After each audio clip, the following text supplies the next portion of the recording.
បញ្ជុំចាប់ដូនតាយំទុំដើមសង្ការបញ្ជុំឆ្នាំនឹងប្រលឹងមានស្នេហ៍ទៅវត្តណាដែរបងសុំទៅផង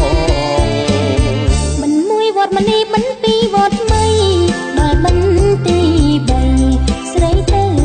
ជ្រោយដងមិន4វត្តសុំ5ព្រែកបងកង6នួនល្អទៅព្រែកក្របើមិនទី7ទីណាកលយានដូនតាចែកចានតារកកូនចៅបន្ទី7ទៅគៀនស្វាយក្រៅជួបជុំញាតិភៅឧទ្ទិសកូនសើ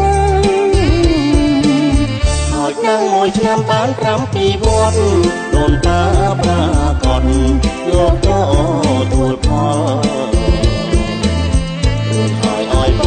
បរៀងរសូមកូនចៅស្គាល់សុខសាន្តរុងរឿង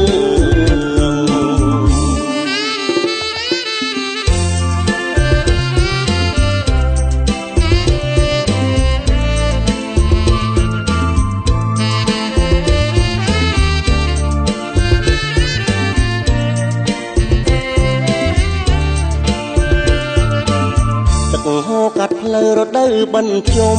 ចាប់ដូនតាយំទុំដើមសង្ការ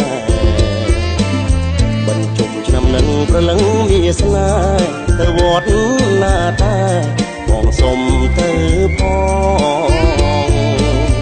មិនមួយវត្តមនីមិនពីរវត្តថ្មីដល់បន្ទី3ស្រីទៅជ្រោយដង4វត្តសុំ5ព្រែកបងកង6នួនល្អ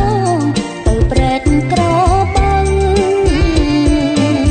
បន្ទី7ទីណាកលយានដូនតាចែកចានតារកកូនចៅ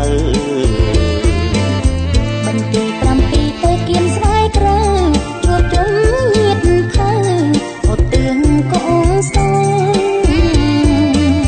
ហើយនឹងមួយឆ្នាំបាន7វត្តដូនតាប្រាកដលោកក៏ទួលផលរួចហើយឲ្យបរៀងរសូមកូនចៅស្គាល់